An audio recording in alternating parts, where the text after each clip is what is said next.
Hi, how you doing? Cicely is going to come on any second now, and Cicely Rocha-Miller and I are going to have a little conversation here. I'm hoping that this is something that we can start doing frequently. I'm going to ask Cicely to join, or Cicely, you can go ahead and ask me to if you can join. I think you can do that, and then I will say yes. All right.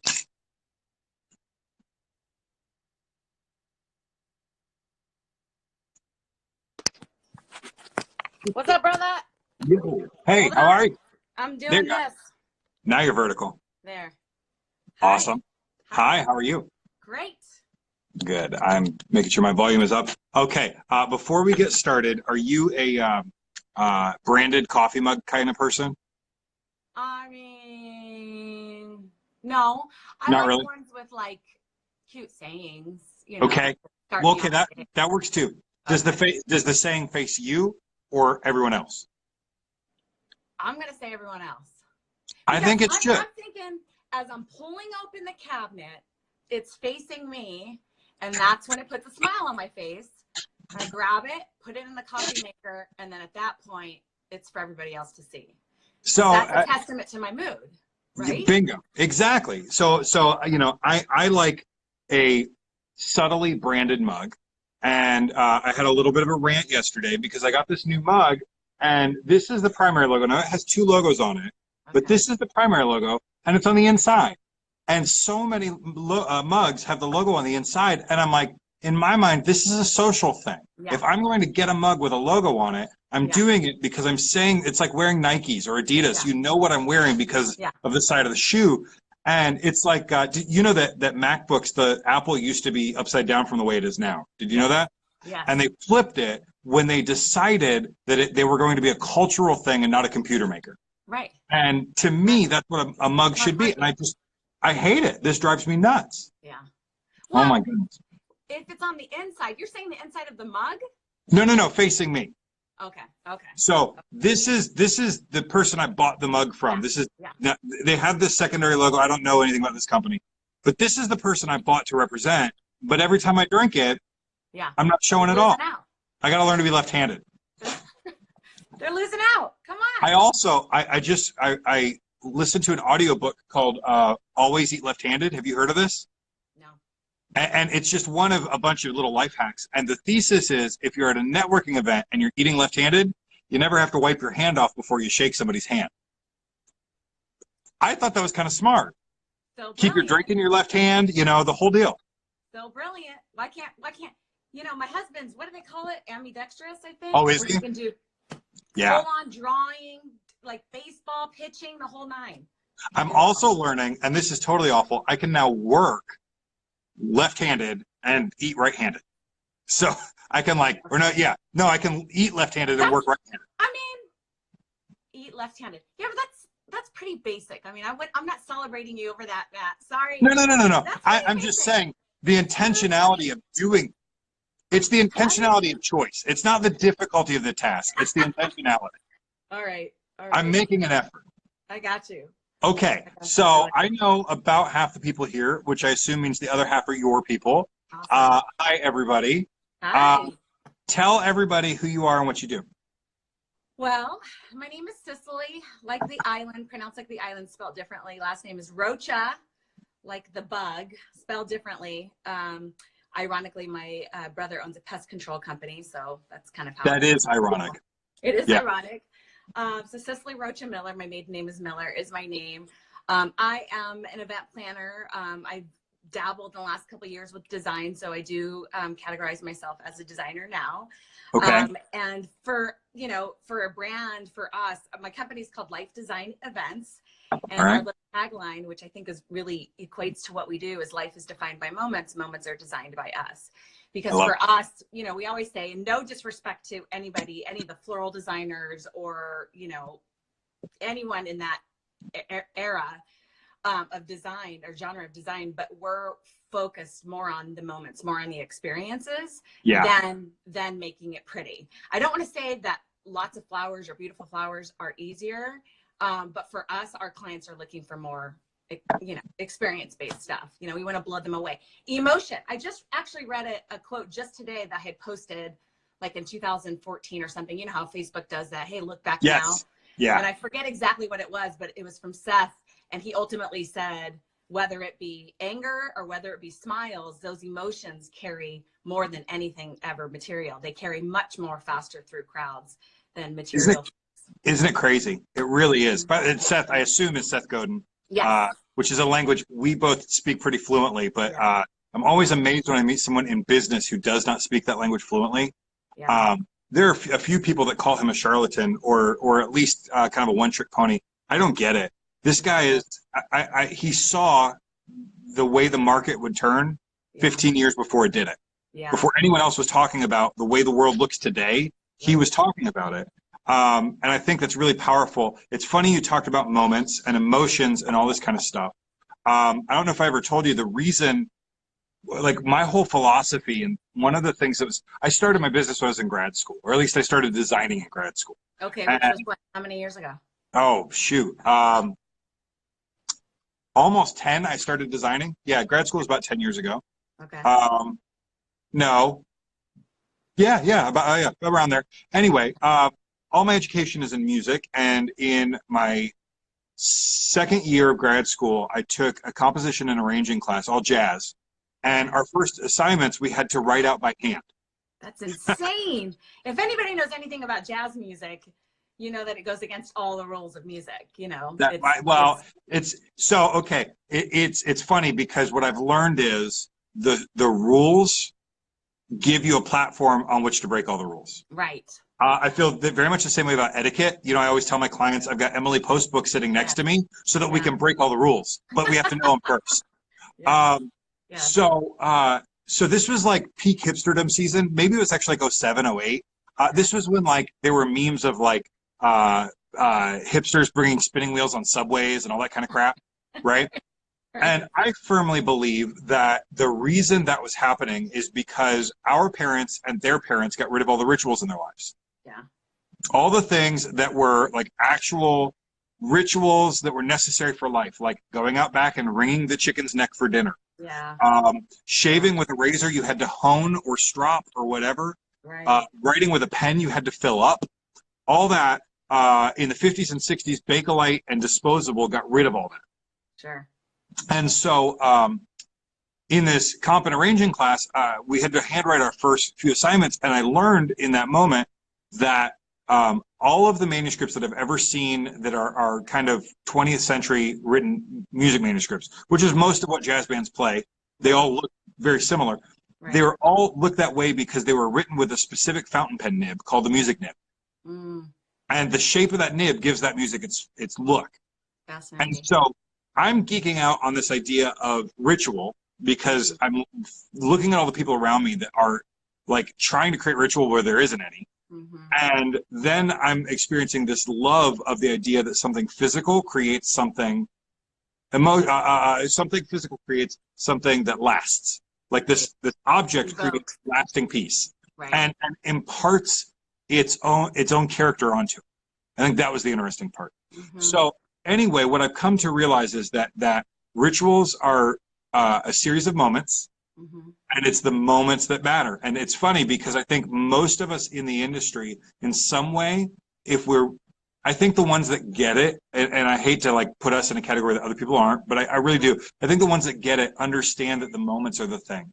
Like the whole reason we do weddings, at least the reason I do it, I think the reason we celebrate it as a culture is because it's this moment to stop and create something that is supposed to be a reflection of something ethereal. A relationship is ethereal, but we stop and we create this thing that's supposed to represent it. And you know what? It's in our field specifically, we're creating this environment, right? This glorious, luxurious environment for those 4 or 5 hours, right? Right. But I will say that in life, you know, moments that we really treasure and that really, you know, mean something to us are much more simpler than that, much more simple. And so you know, I know that we kind of vaguely talked about this in our email exchange about my work with people with Alzheimer's and dementia. And Yeah. it's funny because I do a lot of consulting work and marketing work with them. And I've come to learn that their whole email, all of their email marketing is called Moments Matter, moments that matter. Yeah. Because these fine folks like that are forgetting what happened 2 minutes ago. So literally every moment that is happening to them is mattering in that moment. Oh, we got some love. We got some love on that. Hey, so, yeah. Thanks for the hearts, you guys. So, but it's so true. I mean, you know, don't get me started on, you know, how much we as a society throw our elders away, or at least in the United States. I can't speak on behalf of other countries, but literally. And you know what, dude, that's the hard thing with social media and all this stuff, is we get sucked into everybody else's moments so much. And, you know, I love the ritual, if you will, of people unplugging during wedding celebrations now, you know, and really kind of just living in it and remembering, you know, what's happening. Are you finding that, so when people are unplugging in your weddings, this is an aside, is it because you've posted signage? Yeah, we have to tell them. And do you find that for the most part, people do it when they're asked to? Yes. Wow. That's kind of cool. This is a space where I love asking these questions, because I am like, I can't think of very many vendors in a wedding that aren't there the day of, except for stationers. Yeah. Like even the cake person gets to show up and install the cake. But rarely is it that a stationer comes and does day of stationery. So I don't get to experience any of that. Would that be something that you would ever want to be a part of? Oh, yes, absolutely. I have friends on the West Coast. I have friends on the West Coast who are killing it because they're working a lot with local planners and they're doing all their own installs because they're close. I've always said I will know my business is where I want it to be when two things happen. One, I get to make a taxidermy invitation because I really want to make a taxidermy invitation. Oh, wow. And two, my clients are flying to them either for the wedding or the consultation. Wow. That's when I will be where I want to be. No, I would love to. I hate that I miss those moments. Why did you ever speak up and say? So just to recap for people that are kind of just joining and all that stuff, this is new information. I've been in the industry for almost 14 years and I've never had a stationery designer say to me, I would love to be on site for the execution. So there are a million reasons why. That you want that. I've never heard that. Yes. So one of them is a sense of creative collaboration. Some planners and designers are really great about allowing me to kind of get into their head for what they're designing. Ooh, some aren't. People like it. So I'm thinking, okay, go ahead. Sorry. Well, so what it does is it allows, my very first gig post undergrad, I worked for an orchestra and I started, and 3 weeks later was a giant fundraising event where they literally made a stage over a natural spring in Central Florida. Like the stage was out over the water. It was called the Company. It happened to be on my anniversary, which really sucked because I was working. Right. But I remember it was my first real experience with events. You know, I grew up, my dad's a pastor. I grew up around weddings, but they weren't the kind of weddings we do. Right. This was my first event experience, and I remember being so overwhelmed and not having the vision for what the whole event would look like. I knew what half a dozen little components that I was in charge of looked like, and I had no vision for the whole thing. And what I've realized is, like, except for like the designer, and even the designer doesn't have all the things until on site, because some of those components you don't know exactly what they're going to look like until they show up. You don't manufactured know, even. Exactly. You don't know what the florals might look like or what specific pieces that are manufactured. So part of it is bringing it together. Right. Exactly. So some of it is a desire to be involved in the creative control. Not that I need the control, but the ability to ask questions about why we place stuff that I'm involved in a certain way, or just to be able to say, hey, for what it's worth, this design choice was made for this reason.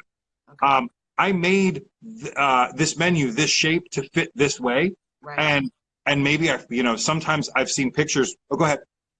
No, what I was going to say is right now, so I think we need to back up, and I think you need to be more involved in the design process of how your stationery is included. And then, because on execution day, and if there's any planners or even photographers, Yeah. out there that are listening, on execution day, I would be super annoyed if you came in and were like, hey, I want to put the menu this way, or I want to do this there. So that all needs to be done ahead of time. But why couldn't it be? Because a lot of time my team is the one that's laying down the paper. You know? Theoretically, it is. So first of all, you and I have not worked together, and I have worked with a lot of great people, but I have not worked with 100% of them. We're all great.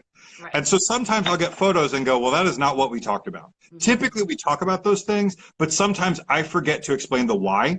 Or get really deep into it, because there are a million factors that go into why I decided to do something a certain way. Right. And sometimes they will make a decision that makes no sense to me. So some of it is the ability to go in, and frankly, if I'm just doing it, then if it needs to be different, then we can have the conversation. But it just gets done. Second of all is the excitement of the event itself. I just hate not like the big show. I don't get to be a part of the big show, and I would love to serve in that way, and B, to have the opportunity to experience the camaraderie of being at the event. Now, I'll say, I've done that on the music side a lot.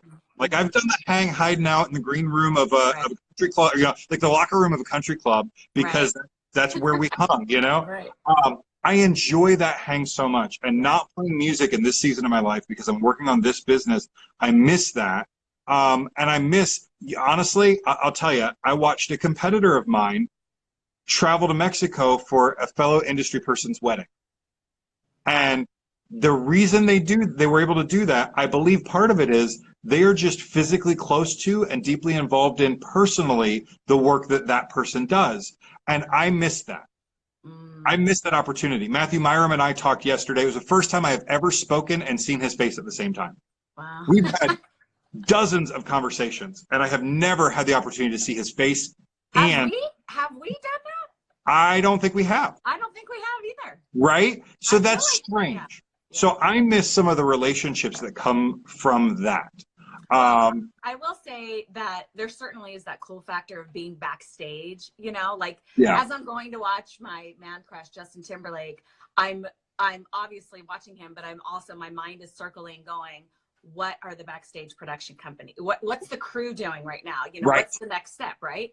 So I agree with that, because there is a sense of team, on that back end, there is that touch, that we're doing so much planning. We're doing months and months and months and months of planning. And you would think that the majority of the bonding is there, but I will agree with you that on the night of, or on the day of install, to the point where the guests arrive, past that all the way to cleanup, that's truthfully where the relationships are developed. There's something about the pressure of that moment and watching how people react under that pressure.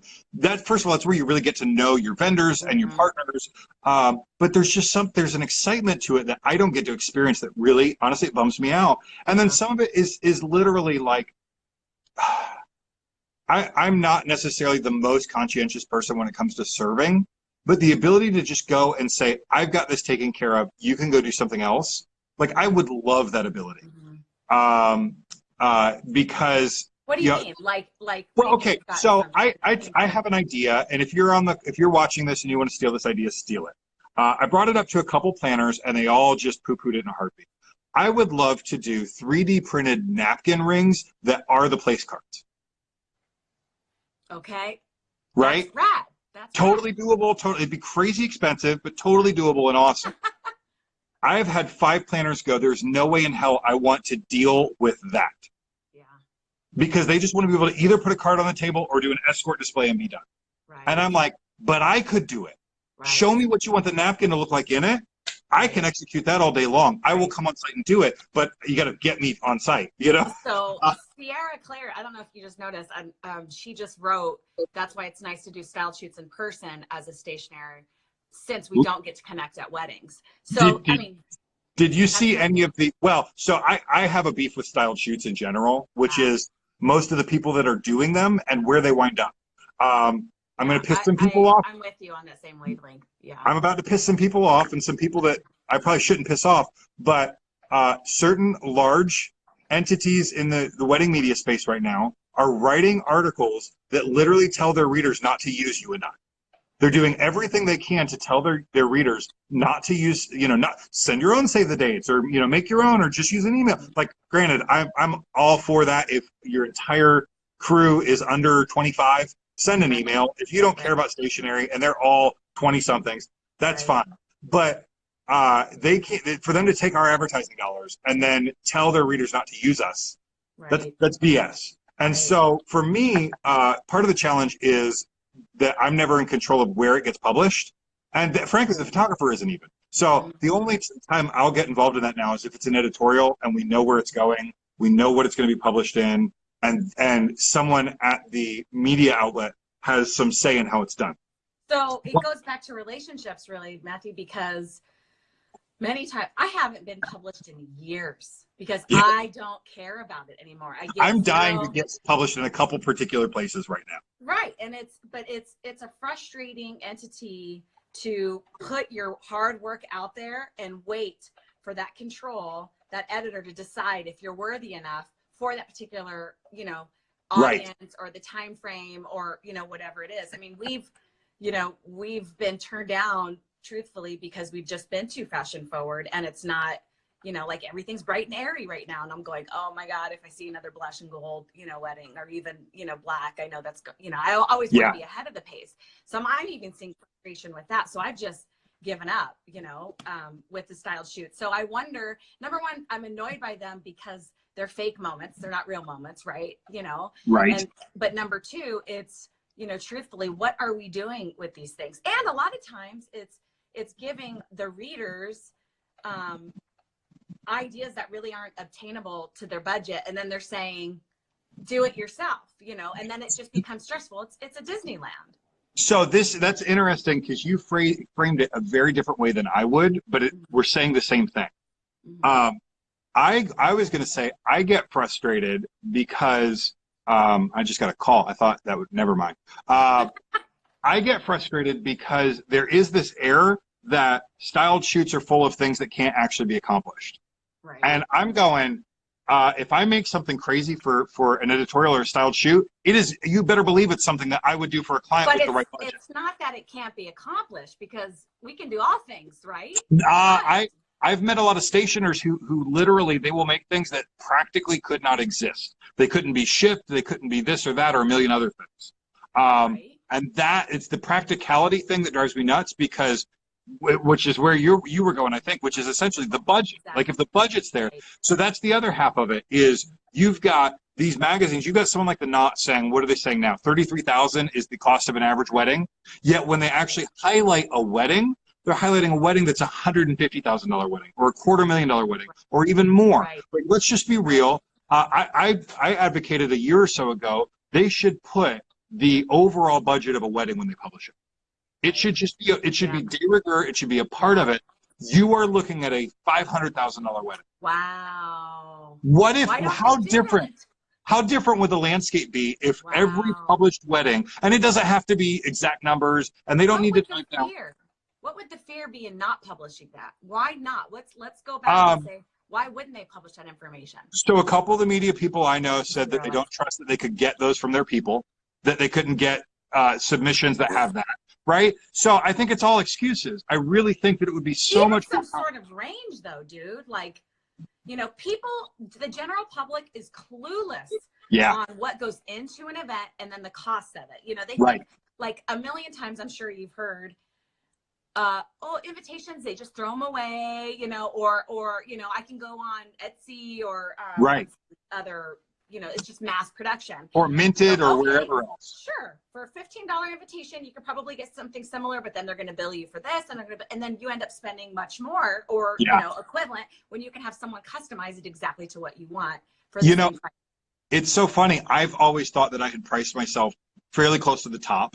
Mm-hmm. And I mean, I think considering the whole market, the mass of the market, but I keep realizing the people that I don't consider, I don't believe they think about the world the same way I do. Right. Are charging almost as much as I am. Right. And you're getting their collection for the same price. And I'm going, okay, I'm almost wondering if I need to just kind of radically change the way I price everything and just go. And that Sean Lowe is screaming, hell yes, the whole time. Like, just like triple everything that I do and go, listen, like, I think you and I have talked. I wouldn't ever, how many weddings do you do a year? Not many. 10 maybe. Okay, Tops. yeah. I mean, that sounds like a lot to me. 10 weddings is a lot.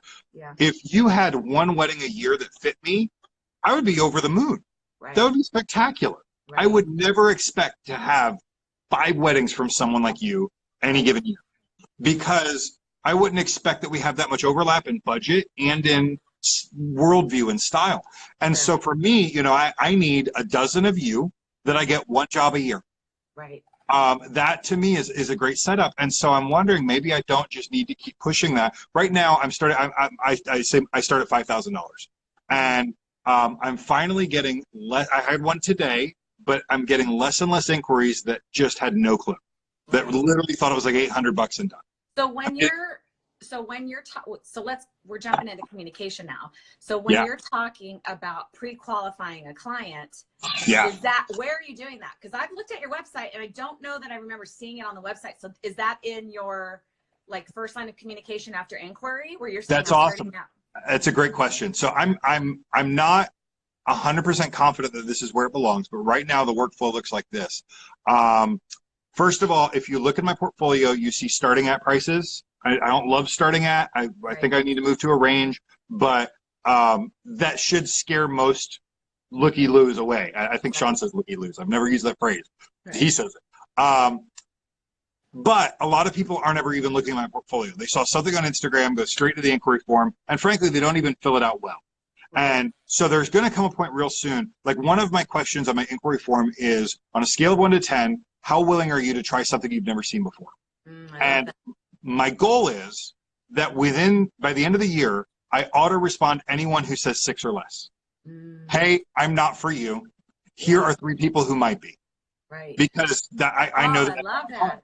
So I want to get to that point. I'm not quite there yet, but I am I'm changing the conversation. If they answer a 1, typically it's because they misunderstood the thing. But if they answer a 3 or 4, I'm immediately starting with, okay, what is it that you have? And often it will be, we have a design we want printed. So I'll just immediately reply with an email. Hey, that doesn't sound like something where I'm going to be able to give you what you want.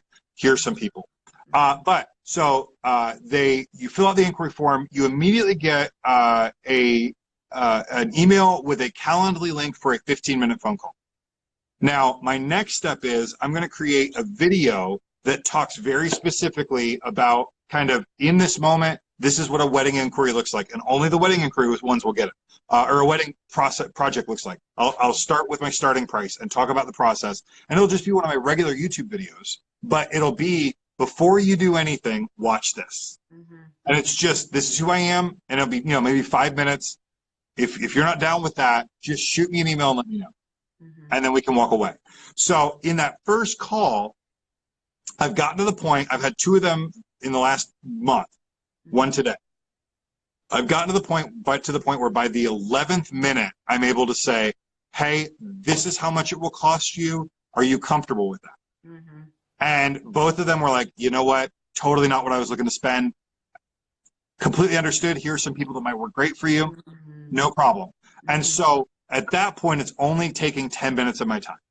I'd still rather do something else, but I also don't want to be the guy that's all about price.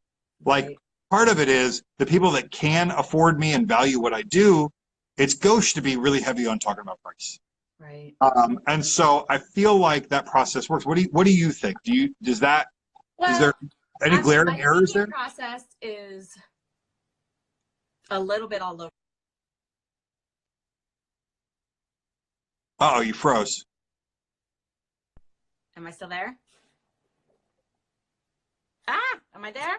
Oh, can you hear me? There you are. Okay. Yes. Okay. Your thinking process is. So my thinking process is I have made the mistake, and I think it's turned into a blessing to use, pastors' kids terms, is that I have taken a client that maybe I thought from the beginning wasn't financially an immediate match, meaning that they didn't necessarily understand the value of me, but they wanted to invest in me, and maybe heaven forbid I discounted, which I don't do, but it absolutely, only because I saw the potential, and just trust me, just get me there. And so this is, of course, pre-Sean, but because of that, I've gained some repetitive business from them, and they Sure. have told others. But it started out with, okay, you don't get it now, but let's go through the process together. And Yeah. then, and I know that we've talked about this in the past, that at the end of the event, when everything is over, specifically through you too, because it's like, here's the final product. Yes. Holy shit, I get it now. Yeah. So yeah. then, oh my gosh. So I had one father tell me, you should have tripled your price. And here's a tip. Here's a massive tip, because I believe you're worth it. And so in those instances, I took that chance. And I would say I've learned my sales process to try to communicate that, but it's still very hard ahead of time. But before, in the past, I've just taken that chance, and I would say most times it's benefited me at the That's end. interesting. But that's not a good business model, is to hope that it, No, it's a good early thing. So one of the things that my gut reaction to what you just said is, one of my challenges that you won't experience in the same way is, I am one of the last considerations for many clients, many couples, which means, I mean, I just had a couple a month ago that really like I really truly believe this, that one of the grooms, that they wanted to work with me, but they just got their bar bill, and he's like, I can't do it.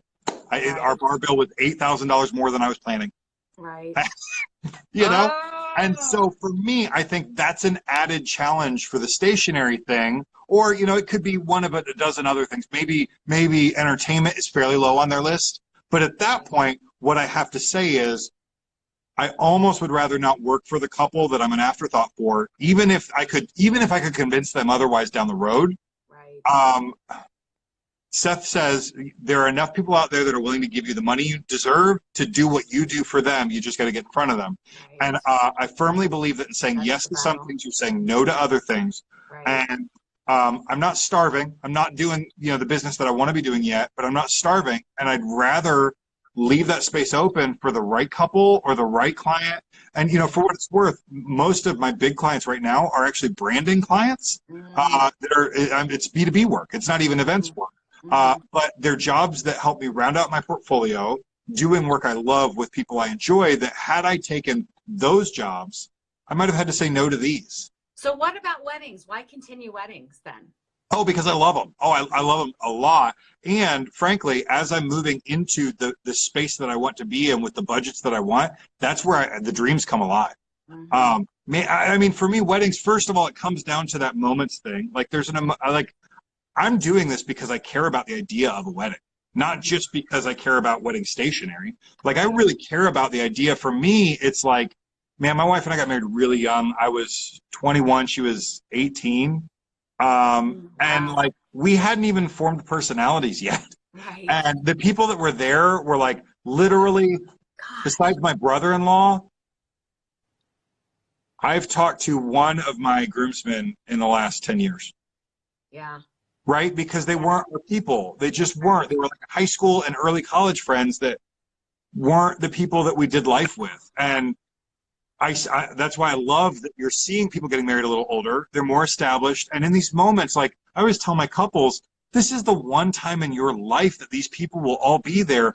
I take that responsibility very seriously. Right. Like, it's my job to create the thing that makes them go, hell yes, I've got to be at that. Right.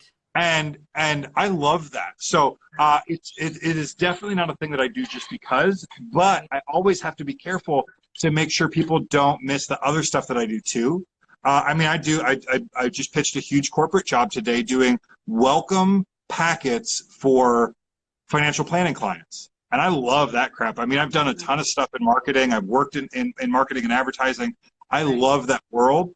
But there's something about weddings and what we do and the way people work together that I love. And it's only been in the last year or two that I've really started to see that it's what you and I are doing right now that will get me the work that I want and not the work that I've had, which is just to have these conversations about this is who I am and when it makes the most sense. Which brings me to, we talked about, and by the way, for whoever's watching, if you have any questions, put them in there and we'll address them, but in a couple minutes. And thanks for all the love too. We see you. Yes. You had mentioned that you get a ton of what sounds like pretty obnoxious how do I get work with you emails? Talk to me about that. Well, it's every day on the daily. And I think like literally every day? Every day. Multiple. Yes. For your 10 weddings a year. Agreeing. They are, I mean, I get emails from all over the world, frankly. And I don't know how they even got our direct information, but it's basically, here's, hi, to whom it may concern, or, right. you know, hi, Cicely, and then, or hi, comma, and I'm like, oh my gosh, you just cut and paste this like a million times. Like, people have to understand that I'm human and I have emotions. I'm not a computer, and I can see through bullshit. You know, I can totally see through that. So anyways, it's, here's what I do.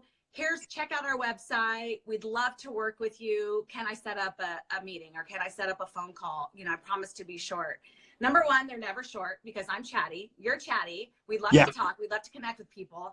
Number two, I do not have time to meet with anybody. That's brand new relationships. Very rarely am I meeting somebody for coffee or for anything if I'm not connected with them, or if it's not a referral. If it's very, very, very rarely. I always respond with, here in the networking groups that I'm a part of, that I attend, I suggest that you go there, you know, and if I'm there, come up and say hi to me and we can spark a conversation there. But it's super annoying because I can see immediately that this is not for me, because they have not taken the real true time to get to know me, to get to know my brand, and to understand, first of all, if we're a good match. It goes back to the conversation that we've been talking about that gentleman that's saying, you know, ultimately we need to be chameleons for our clients. And we're going, heck no, I'm not doing that. Right. And so I want that same relationship with our creative vendors, because I do think that we are all ambassadors together for next level shit. Right. So with that, I need to make sure that they're okay with working inclusivity. I want to make sure that they are focused on the community, that they're giving back to the community somehow, that they are okay with cussing, because I cuss a lot, that they are okay with my annoying enthusiasm, you know, the way our team works. It's a relationship. And if you match all those things, then if they're a solution architect, I mean, I can go on and on and on, right?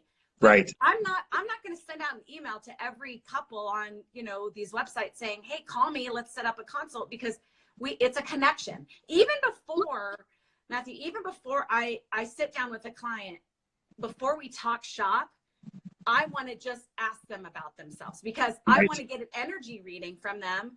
Do I like them? And do they like me? Jove Meyer literally takes his couples on a date. Like, they literally just go out and they have a date and talk about nothing to do with the wedding. And it's just, do we vibe? All right. So here's the really tough question, because you said this, and I feel like there's a potential for challenge and or conflict here. What you just told me is they haven't taken the time to see if they're a good fit first. How in the world are they supposed to know that? What are you doing to put yourself in a position where someone can get to know you enough to know the answers to those questions? Okay, so first of all, and let me back up and say, because I am that person, and what I know that I can do is I can know if we jive style wise. Right off the bat, I can look at your style and go, there is or isn't a thing that I can do for you stylistically. Right. Usually that's where the Iron Curtain starts. Anything after that, I have to hear your voice to be able to know the answers to the rest of those questions. Well, oh, you froze right at the well. I forgot to turn my calls off. Lesson learned for next time. What I would say is, whenever someone takes just a fragment of time to learn something about us, that's miles above the massive amount of emails. So that's what I was going to ask. How do you cut through the clutter? How does someone? I mean, I read every single email, but it's a matter of delete. It's a matter of autoresponder, or it's a matter of, you know what? You really took the time to at least learn something about me. Yeah. The blanket emails do not even. I mean, and I never wanted to be that person, but frankly, my time management, I have to just delete. I don't even have time to respond. I just delete them. It took me a long time to learn to be okay with, there are people you just can't respond to. Right. Right. Um, There is, but to answer your question though, is that I believe that I mean, if you Google, if you get on any sort, I mean, if you Google anybody, you can learn a lot about them really quickly. This is true. With all of our hires, that's the first thing I'm doing is I'm looking at their social media platform. What Right. are they saying? So Yeah.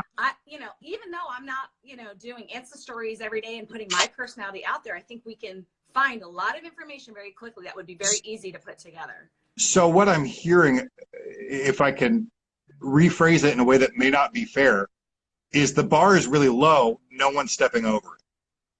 Say that again. The bar is pretty low. Right. It's just that no one's stepping over it. I would say I'm getting 1% of people that are stepping. I mean, even the idea of putting my name after hello.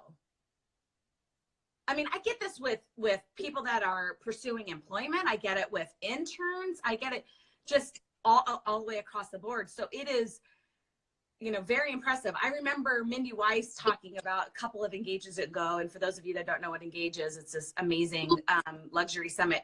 And I'll give you, I got to come back to you specifically about that topic. But anyways, Mindy Weiss, who's a celebrity planner out of LA, talked about this little kid out of Bakersfield, which is ironically my hometown in California. Okay. And it's this little itty bitty kind of armpit city. No offense to anybody from Bakersfield that I grew up in.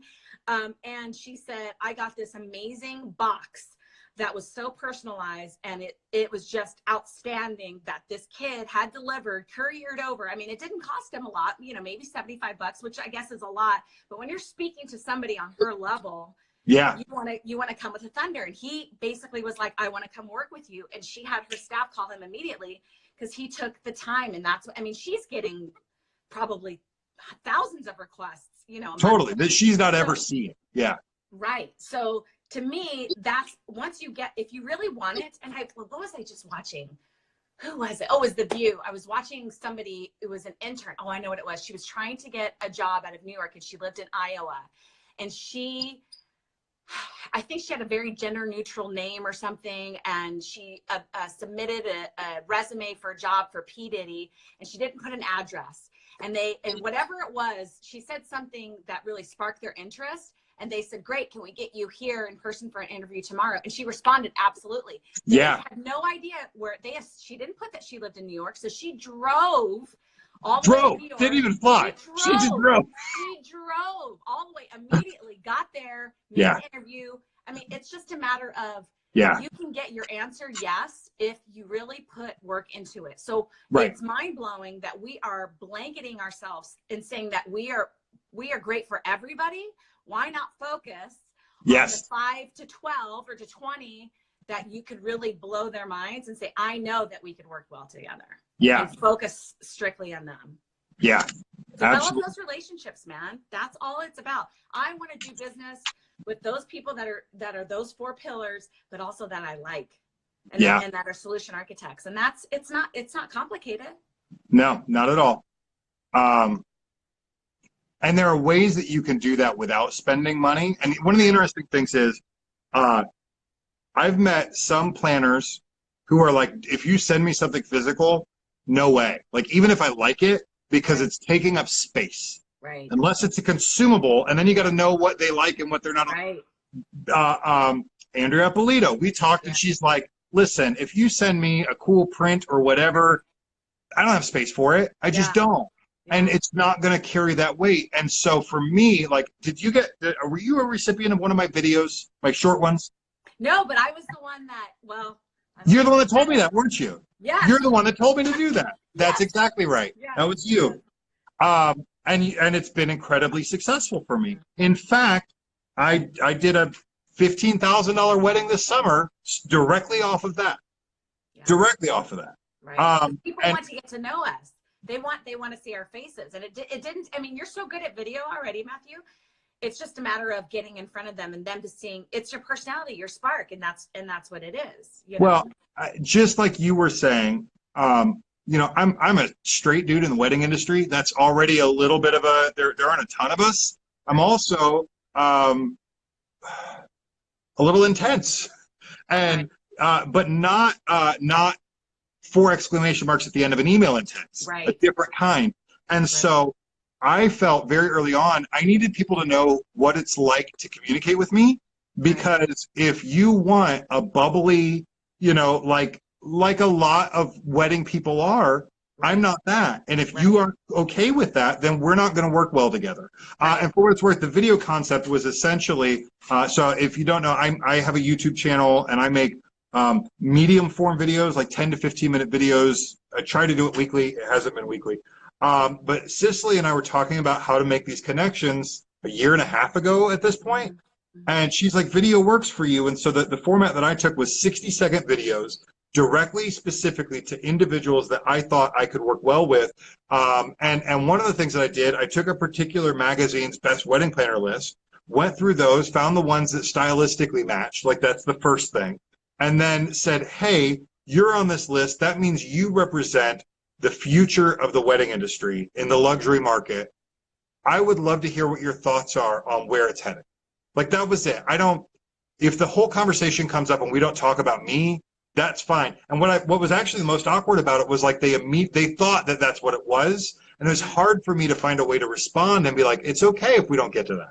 Like, I really just want to, like, frankly, I'm going to be better at what I do if you actually tell me those things. Right. And so that was actually the biggest challenge of it, was people had a hard time believing that I wasn't in for the hard sell. And they're like, so what do you do? What do you do? I'm like, I told you that we'd be done in 15 minutes. We don't have that much time. Right. So let's just talk about this other thing. But I found that was a low-cost way to start to build some of these relationships. And my philosophy, cost, zero cost. I mean, it was time. Yeah, that's it. So and it was literally like, I mean, at least the idea was, hey, Cicely, my name's Matthew. You know, I've been following your work, and I really think, that we should have a conversation. And so I'm opening up my email, and there's a video, and I click on it, and you're talking to me, and I'm like, wow, man, that's so cool. Right. Right. And now, like with this format, I want to do this weekly, because what we're talking about is the more interesting thing to me. What I know is that if people understand who I am and I understand who other people are, the work will come. Like that'll happen in due time. Yeah. I'm not worried. I'm not worried about that. Yeah. It'll come when it's supposed to come. What I'm most interested in is being at the front edge. I don't want to be in the middle. I certainly don't want to be at the back. I want to be at the front edge. So I want to know what's happening that's really crazy. Like over the last, I don't know how long it's been, but all these like crazy whooshy floating floral arrangements that have been happening lately. Mary Lennox is the one that I love that does them. Like this to me is the front edge of florals right now, where there are art installations out of florals.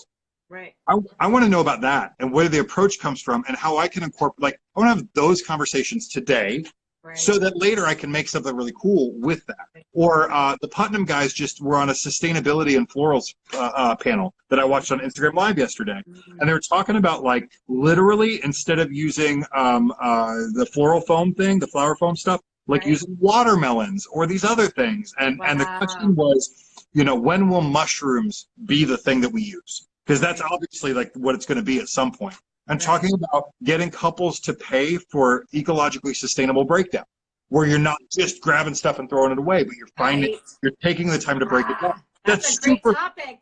Right? That's fascinating to me. And so I would rather sit on one of these and have that conversation and then one day work with the Putnam guys, because I adore their work and I want to work with them, but there's no reason to force that. It'll come when it's supposed to. Well, the thing about you too, Matthew, that is really extraordinary is that you pay attention, and people have invested tens of thousands of dollars going to engage in particular, and you have paid attention and you have tapped into those resources, and everybody knows you and you've never been to an engagement before. Isn't that crazy? So I've always been of the opinion that the first time now I've wanted to go for like 5 years. Right. And it's just there's only one or two a year that feel like the right one for me, and every time it's come up, the money hasn't been there yet. I had a big client ghost me this summer that was going to be the money to go next month, and it is what it is. I haven't gone yet, but my philosophy is I never want to walk into a room and for people to go, and who are you? Mm-hmm. When I did the Knot invitation for the Knot Gala and went to New York, at that point, it was half a dozen people, but it was a good half a dozen people knew my name and said, "Oh my God, I was so looking forward to meeting you." And that was exactly the reaction I could hope for, because what it meant was we could get past the initial crap and have real conversations. Right. We could get past the "who are you, what do you do" stuff. I hate that. Or you know, because some of these people have big names. Some of these people are like the speakers at Engage, and like we lost that fanboy fangirl crap. Like we were just there to talk. Yeah. And that's the game that I'm trying to play. I will say my favorite is there's a planner on the East Coast who we were talking a couple months ago, and she goes something about, "Yeah, and I met you at Engage," and I went, "No, you didn't." "Nope, I haven't been yet." Right. So having a bravo to you, because you've put a lot of effort and time.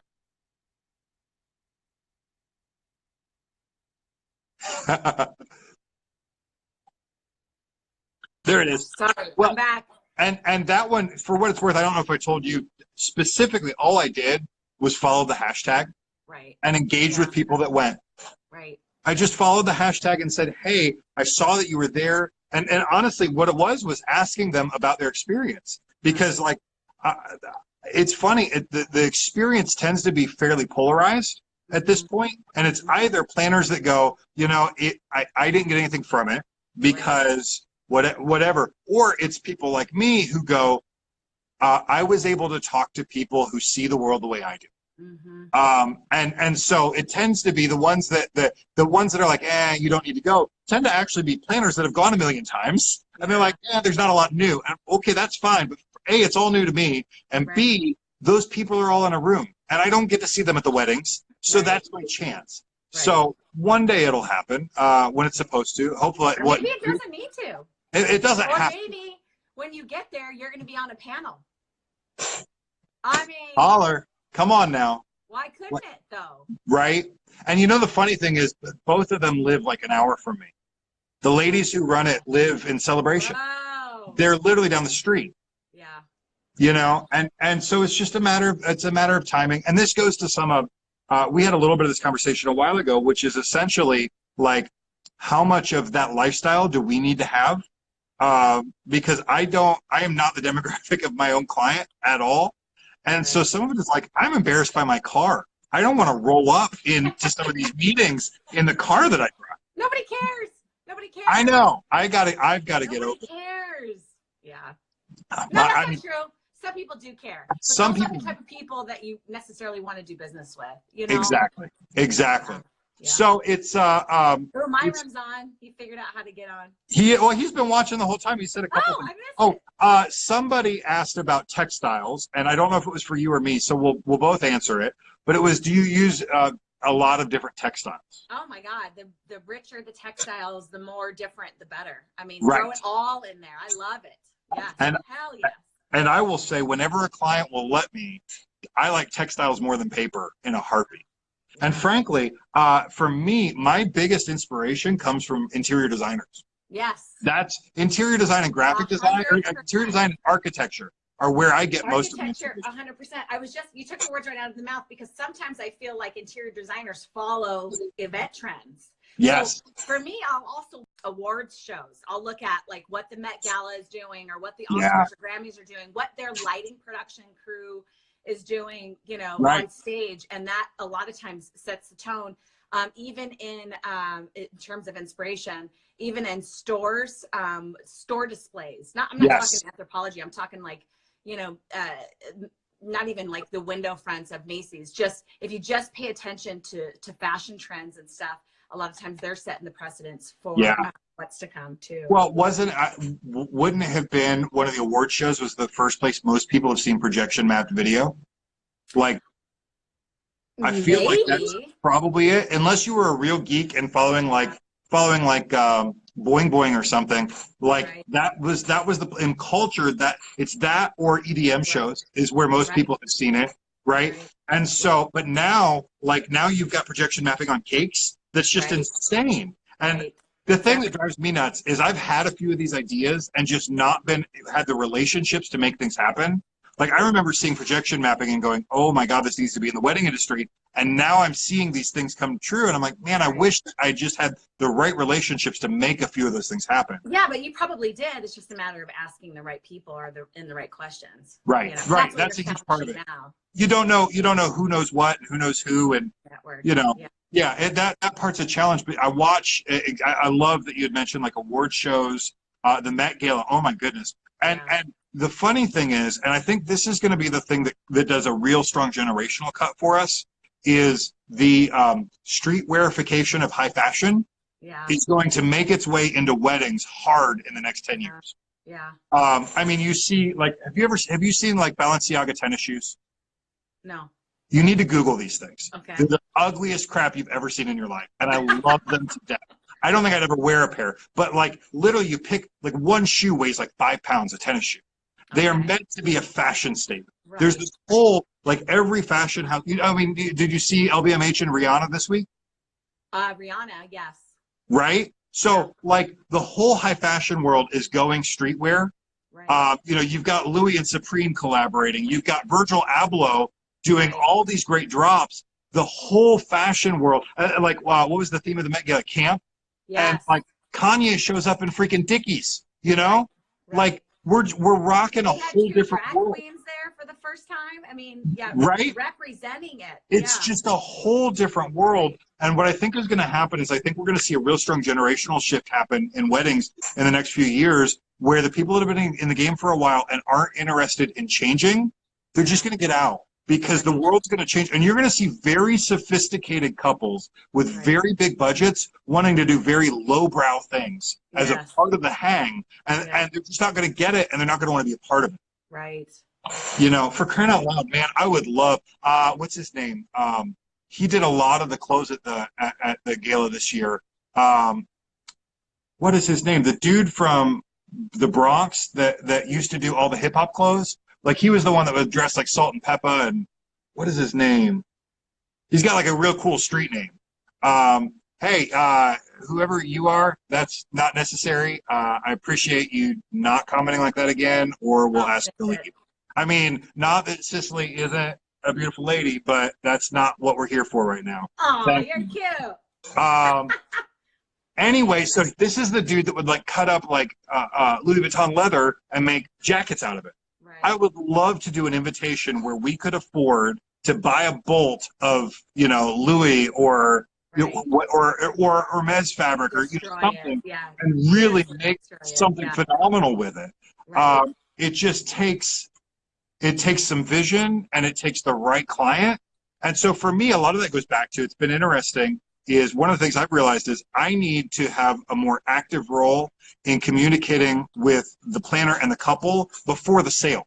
So I think I had mentioned, I think you heard me talk about this a couple of weeks ago, where I had 2 really ideal projects that one was a mitzvah, one was a wedding, and in both cases, the family had a stationer they were used to using. The planner thought that I would be a better fit, but I didn't take a proactive approach to the meetings and relied on people who don't necessarily understand me to sell me. Right. And I blew it. Like, I really think that 1 or 2 of those could have turned into something phenomenal if I had been proactive with it, but I wasn't. And so I'm trying to learn how to have that conversation early on and how to get a little dreamy with the planner before we even talk to the client. See, you're talking about, I don't know, with the fact of you doing one event and with one planner and, you know, having 12 different planners where you're doing one event annually, because what I see is that if you jive with somebody, you know, then it works. Then why couldn't it be an ongoing relationship where they're giving you a ton more business than just one? You know, like I have my team, I'm like, I'm not closed where I don't want to see anybody else. Right. But there's a certain gravitation, even putting out there what I want. Right. So if I'm putting your work out there, then I expect that I'm going to refer you again because you're a part of that puzzle. That puzzle is not complete without that piece. That's interesting to me. Well, okay, so I'm going to ask you a fairly pointed question, and I think I may have asked you this before. What is your average stationery spend? What are your couple spending? I mean, between everything from save the dates to thank you cards, Uh-huh. I would say maybe $4,000 to $5,000 total. Okay. Is this going to cut us off at an hour?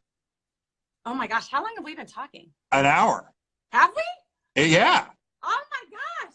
I think it's going to cut us off. If it does, we'll come back and finish this if it cuts us off in a second.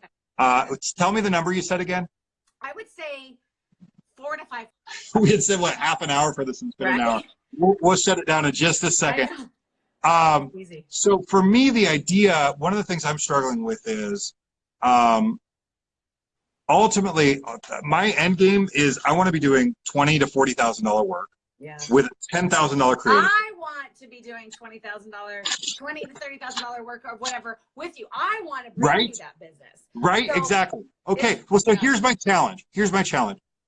I wouldn't expect that unless you personally deeply care about specifically what I do. Right. I would not expect that all of your clients would care about that. Some will be minted clients.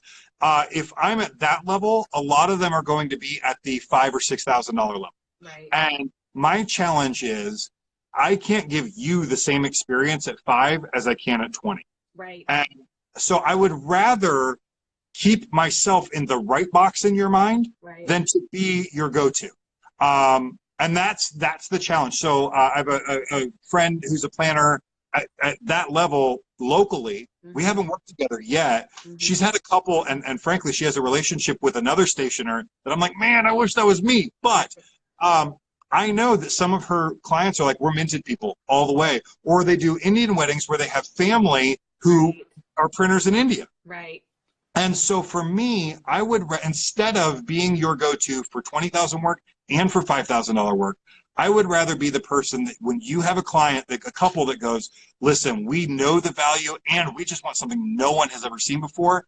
I want to be so clearly in your head, the only person that can do that, that's when I get that call. Granted, I would love if you had 6 of those a year, but I can't expect you to have 6 of those a year. Right. And that's so what I'm working towards, though. You know, that's the end game, is to be able to, you know, we used to do 25, 30 events a year, and I was going, oh my gosh, you know, so it's getting a little smaller and smaller with hopefully bigger and bigger budgets. Not because But to me, so I would think of it, okay, pretend I'm a DJ instead. Pretend I'm, let's see, which of the DJs we know, which one is the one that's like, do you know which one's position price-wise is the highest? I mean, DJs are kind of all over the place, but one DJ that I would consider higher end, who I absolutely adore, is DJ Brian B. Yeah. DJ Brian B, right? Yeah, DJ Brian B is not the guy that you call for your backyard party. Right. There is a price point that he is at, and that's what you need. Could be, but yeah. Right? Right. So I think my point more is, you may have some couples that prefer live music, and Brian's not the right solution. Right. You may have some couples that just don't really care about the dance floor. They care about a really great dinner and a really great cocktail hour. Right. And they may even have the budget, or they may decide that, well, I guess I said live music. They may want a string quartet instead of. Right. To me, that's kind of the difference. It's not necessarily just a price point thing. It's a worldview thing. Well, like one of the first things that we do when we sit down with a client is, before we even talk budget, we say, if it's a couple, if it's a wedding, we give each spouse a rater. So it's a list of 1 to 21 different things where you're rating individually what your priorities are. And then they come together and they have a discussion on what those priorities are, and they send it over to us. And then we build our budget based on that, right? So it's very simple, but at the same time, nobody in all my years has ever put stationery in the top 5.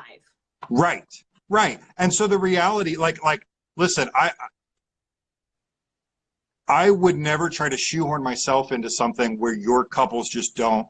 That's not what they do. Now, hopefully one of them is watching this right now going, oh my God, I need that in my life. Right. Then we've got something, right? But what I'm worried is, it's also looking at it at the bigger picture, because it's ignorance is bliss. So we've had couples, or we've had clients, mitzvah clients in particular. I had this one client that I've done both of her kids as mitzvahs, and the paper was like a huge part of the wow factor, but she didn't realize what impact it would have. So when we did present her with concepts, She Yes. was like, oh my God, let's do this. And then for the second kid, because she got it, Right. it was higher on her list. And that's what we have to do a better job at figuring Yeah. out our story and communicating that to our clients so they get it from the get-go. And I'm still struggling with that. I almost wonder if like an ideal workflow for me with someone like you would be if it was so clear in your mind who I was and what I did, that you had a concept that you were going to pitch your client, and you knew that the stationery could be off the chain for it. You don't necessarily know specifically what, but you're like, holy cow, we're doing this thing, and I wish we could incorporate this material. Matthew's the guy. I wish at that point that we could get together and go, okay, this is that. Then that's the space, and we can pitch it together as a part of the full impact. Right. Because that's when there's a lot of power. And what that would take ultimately is, right now the retention portion of my creative fee is $1,000. So my couples are paying $1,000 up front. Well, hopefully I'm working with planners that are charging way more than that for the proposal side, that they could put $1,000 into investing in me bringing these ideas in. And then for me, a lot of it is still figuring out how to give a workflow to a planner that is accommodating to the planner's workflow, but doesn't usurp my authority as the stationer. That doesn't because what I've realized is everything that I have done that I thought was accommodating for a couple or a planner undermines my how would Sean say it? Undermines my, I think authority might be what he would say. Sure. Undermines my status as the person that they are hiring as the trusted guide. Right. And so for me, understanding what that flow is with a planner that is deferential without being accommodating, without being deferential, maybe. I don't know. I don't know the right phrase to use, but that allows me to come into that space. I will say one of the ones that I got through the one I got this summer through my videos, they fronted my retainer, my creative fee, because they saw what I had as a vision, and they said, we want to invest in making that happen. Wow. We're going to move some of our creative fee into paying for you. And doesn't that just make you want to work so much harder? So much harder. Right? And that's the thing I don't think people get. Like, I just had a friend today send me a Facebook message asking for my package rate on business cards or something. And like, he knew me when I would do that. And like, do you not get that by doing that, what you're going to get is not me at my best? Right. Like, even if I did it, it's never going to be me at my best, because my $20,000 client is the client that I'm going to bow for. Right. They're the one who I'm going to stop everything to answer the call for, not my $500 or $1,000 client. Right. I can't. And not to be totally like fluff, but it's not about them being a $20,000 client. It's about you being able to be creatively impactful and do your best work, because it's up there and you're just looking for that opportunity to puke it all over the place, if you will. Exactly. Megan Ely keeps reminding me to work on a language. Yeah. I in my heart it's right, but it doesn't always come out right. That essentially my best work is for my clients. Right. Now, I will always talk about my best work, and she's like, stop saying your best outcome, ultimately that's what it is. But essentially it's, I've learned that in turning people down, the way I say it is, the one today, she goes, is there anything you do for less than 5,000? And the response was, what I've come to realize is I can't give you what you deserve at that price point. Someone else can. They're set up with the efficiencies too. I have a friend in town that could do a killer job for them for $2,500 Right. A killer job for them. Right. I don't have the efficiencies. This press sitting behind me, I'm not efficient enough to run it in a price point where I can do cheap letterpress business cards. Right. I can't be that guy, because it's like I'm reinventing the wheel every time I turn that thing on, because in order for it to not be, I have to be running that all day, every day, which means I don't get to change the world because I'm running a printing press. Yeah. That's not interesting to me. Right. And I think it goes to what you're talking about doing 10 and hopefully maybe soon 6 weddings a year, because you can really change the way those weddings impact the world when you can devote literally a full 2 months of the year to each wedding. Obviously, it doesn't work out exactly that, but that you can give them an equivalent of a full 2 months of your life to that wedding.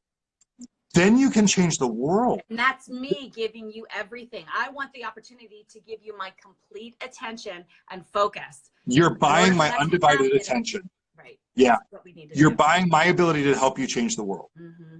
And like, I know that that sounds like complete baloney. It's just paper. It's just, well, it's not always just paper, but it's just stationery. But it really can be so incredibly impactful. And, you know, it goes to things like trends. Like, you remember when geode cakes got huge for a minute? Mm-hmm. Right? Like, that changed the world. Yeah. And it may not have changed the world for a lot of people, but there were a few people for whom the idea of minerals and geodes were so deeply important to them, and they actually could have a geode cake and it meant something. Right. Then there were all the wannabes that saw it on Pinterest and had it because they thought it was cool, and that's complete crap. Right. Like, I hate that. Drives me. And we talked earlier about authenticity. Right. I will never rip a piece of paper to make it look like a deckled edge invitation. Right. Ever again. I did it once, and I'm embarrassed to say I did it. Right. Because it's not authentic. Why did you want it? I wanted it because it's got this beauty of the handmade thing. Well, then let's hand make it. Right. And if you can afford it, let's make some other thing that's beautiful at a price point you can afford. Right. But let's not do that because... We can't say that word, afford, either. We learned that. Right. It's true.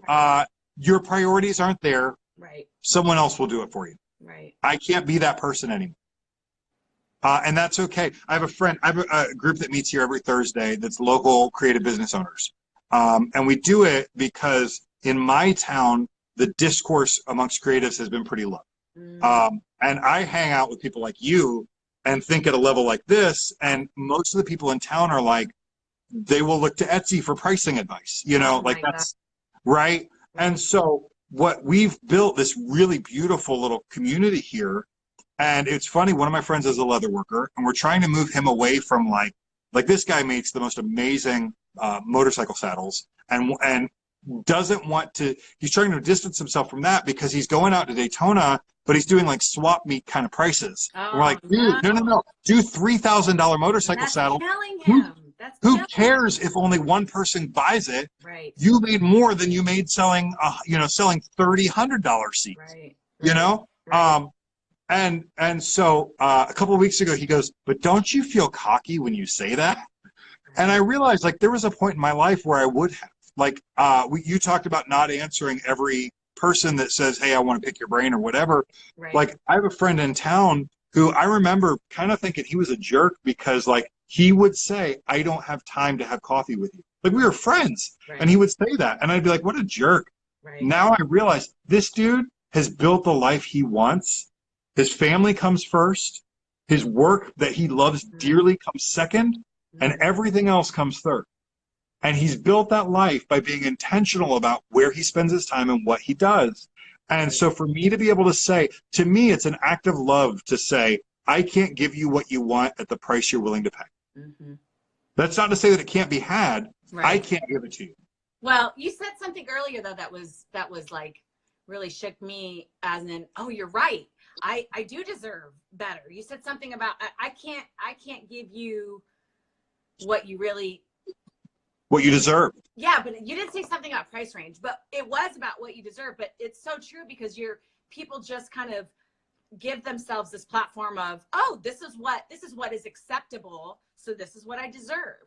But truthfully, you do deserve more of the investment of that higher end, product, that experience as a whole. But it's going to be a constant battle for us because we have to constantly have conversations and engagement and education. And we're going against, the general public where it's ignorance is bliss. And then the mass media, the production, the editorials that are, essentially misinforming them and, with them producing these beautiful images of unattainable weddings to the general public, Oh my goodness. Yeah. Yeah. Well, and so for anyone watching this that is in media, I firmly believe that the thing that will change wedding media is talking about how much the weddings you're showing costs. Right. And it doesn't have to be just a home. Realtor.com, Zillow, you're on there. I mean, there's estimates. Why can't we start having that conversation? A Zestimate. We could have a wedding Zestimate. I'm not even saying a Westimate, a wedding, right? Right? I don't even think it has to be that we talk about how much the flowers cost or how much the band costs. Just an overall sense of the budget of the wedding itself, from stationery to the dress to the florals to the band. If that, not the honeymoon, but just the celebration itself. What's been pictured? Yeah, here are the essences, and if the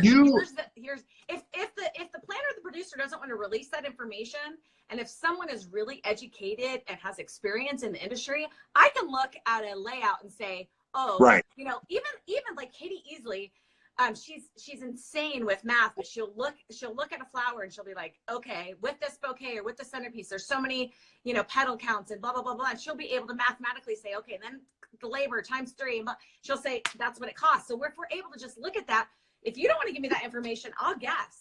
But the editors and the magazines and the media has to stand up and say, it's only fair. The clients, the readers, deserve to know what this costs. Totally. I think it's completely unfair to them. And it sets up a horrible experience for a lot of people. I hate telling someone that their budget cannot get them what they want. Oh my gosh. Talk about feeling on this high horse, that's I hate the words out of budget. I mean, it's like, it makes me feel like even spending $30,000 on a one day, if that's the average, $33,000, it's insanity. That's a ton of money. And then within our industry, we're spending way more than that. To tell somebody, you don't have that much money, it makes me feel like shit. It's the whole thing is irrational from a fiscal standpoint. Like anything other than a JOP wedding is irrational. And so it just comes down to what your priorities are. Right. And I have learned to say, the thing for me is people will still find me through like Google and they'll just think I'm a stationer. Right. I've found that my best work comes when a planner brings a client to me because they get it. Right. A lot of them are, I Googled stationer and you came up, or I saw this one thing you did and I liked it. They saw a copper invitation I did, have no clue that that's going to cost them $30,000. Right. No clue. Right. And I had one recently that wanted medals, and I'm like, it's good. We're easily $20,000 to $30,000. So let me say this then. So I've learned, with even as silly and as basic as what I'm about to say, I've only come into this as I've gotten older. And what's the one thing that we control? The one thing that we have 100% control of. What is that? I mean, ourselves? Exactly. Exactly. So we're complaining about the mass media. So let's look at it and let's say, we need to now learn and focus on what we can do ourselves. And I'm not even saying that this is the answer, but when I have a gallery on my website and portfolio of a wedding that I'm showing you, why couldn't I then say, if I'm asking these editors to do that, and if the general public is looking online, why couldn't I say, with the client's permission, this wedding costs $175,000. Yeah. Or, Sean talks about the per person idea. I love that.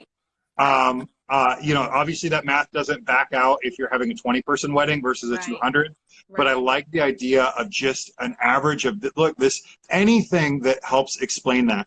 Obviously for me, it's, I can talk about how much the stationery costs, but until they're seeing it other places. And I think if planners did that, if they just talked about this is what, and frankly, it could be kind of reverse engineered. It could be an educational page on the website that says, here's what these ranges of weddings look like. Here's what $100,000 to $200,000 wedding looks like. Dude, here's what a $200,000 to $100,000 wedding looks like. Such a oh my goodness, concept, though. I gotta go too. So we'll get going.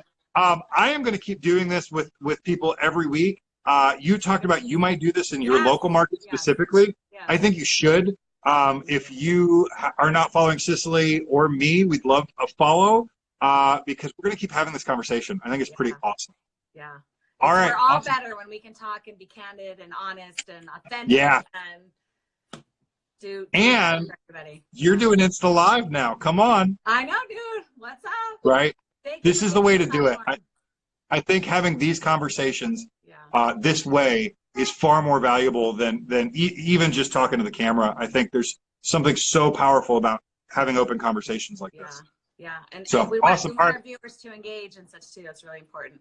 Indeed. Awesome. All Thanks. right, brother. Love, peace, chicken grease. All right. We'll see ya. Bye. Bye, everybody.